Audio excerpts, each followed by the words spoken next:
Hey folks, I'm Chris, and I'm your Commander mechanic. Each week on the channel, we like to talk about some of the philosophies behind this fantastic format of Commander. Recently, Wizards has announced a return of the reprint-only sets in the Masters series. This latest installment is the dubiously named Double Masters. There's a gimmick with twice the foils and twice the rares or mythics per pack. It's interesting, but it's raised a lot of controversy within the EDH community. They've shown that the reprints that are going to be in the set, at least at this stage, are focused on our format. Blightsteel Colossus, Atraxa, Praetor's Voice, Kalia of the Vast, and, of course, format staple Mana Crypt, receiving its second printing of the year. This has led a lot of people to believe that they've stopped the Modern Masters series of reprint sets and are now catering to Commander as the core format behind these products. It makes sense. Last year, Gavin Verhey appeared on the Command Zone to declare that 2020 was the year of Commander. And so far, honestly, we haven't been let down. There's been a lot of focus in standard printed sets, as well as the upcoming Commander Masters product, which isn't this one, but is going to be another one down the road, that promises to get cards in the hands of Commander players. But that begs the question, are these reprint-only sets good for our format?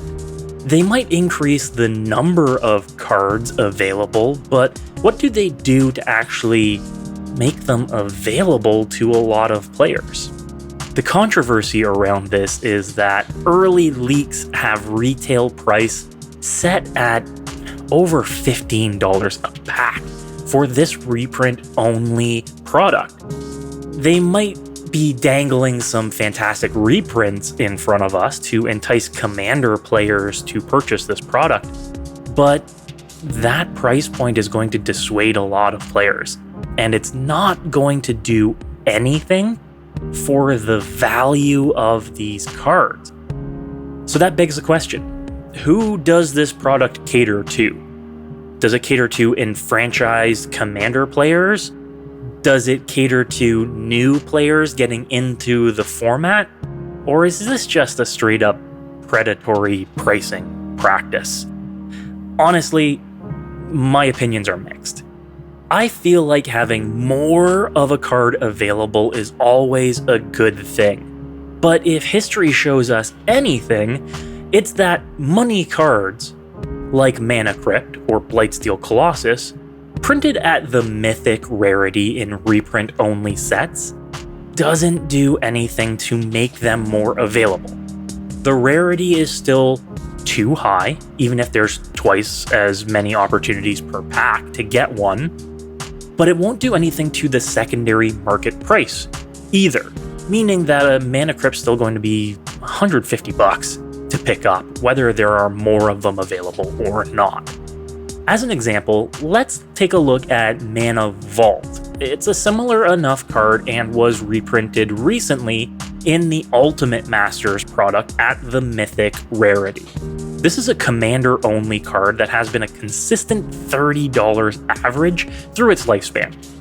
Then it was reprinted in Ultimate Masters, where its price went up instead of down, immediately jumping from $30 to $50, then settling at its historical average of $30 once again, until just recently when it's begun to climb. So if we can see anything from this small example, it's that reprints in Masters level products make a card more available and plentiful, but not more affordable, meaning that money is still a gateway for many players into this format. Now, that in mind, I'm hopeful for Double Masters. It's interesting, there's a great theme to it, and the cards that they've dangled in front of us so far are interesting. It'd be great to get my hands on some of those alt art versions of these cards. I'm crossing my fingers that we're going to see some reprints in particular. I've got some predictions for some of the upcoming announcements. Let's take a look at my top 5 predictions for cards to be reprinted in Double Masters.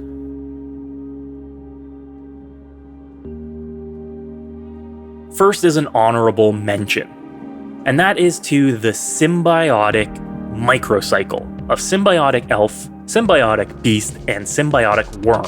This microcycle hasn't been seen outside of its original Onslaught printing, and isn't in high demand to see a reprint. But with every master set, you do need to fill some spaces, and it would be nice to see these in a new card frame.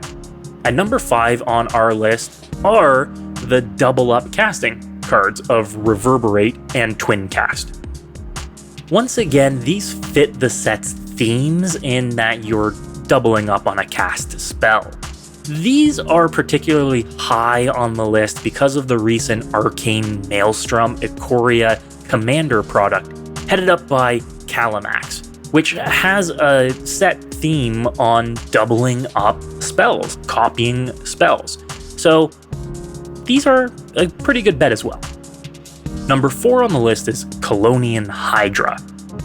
This is another counter doubler, much like Doubling Season, which has already been announced for the set.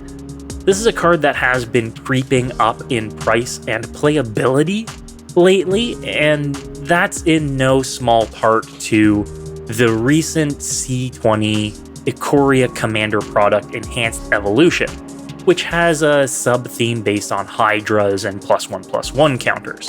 So, much like number 5 on our list, this is a good timing for a reprint.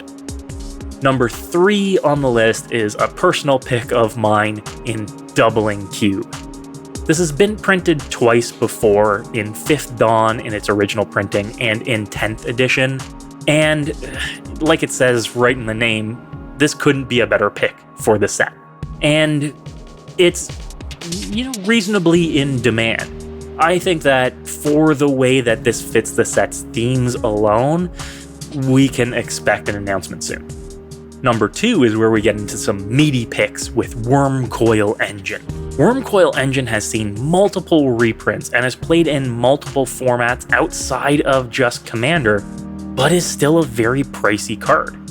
Making 2 creatures when it dies makes for a very thematic fit for doubling masters. And number 1 on our list is the Reflections cycle from Lorwyn. These enchantments need to be reprinted. Mana Reflection and Wound Reflection in particular are very pricey and are in very high demand. I'd love to see players get their hands on these. Make them more available. Let me know what you think about Double Masters as a set. Is this going to be healthy? Is this going to do anything to the availability of cards? Or is this just a cash grab from Wizards? Either way, let me know what your predictions are to be in the set as well. I'd love to see if there are any other fantastic thematic fits that we will likely see in this set. As always, keep in mind that Commander is about having fun your way. And all of this is just advice. There is no right or wrong way to play EDH.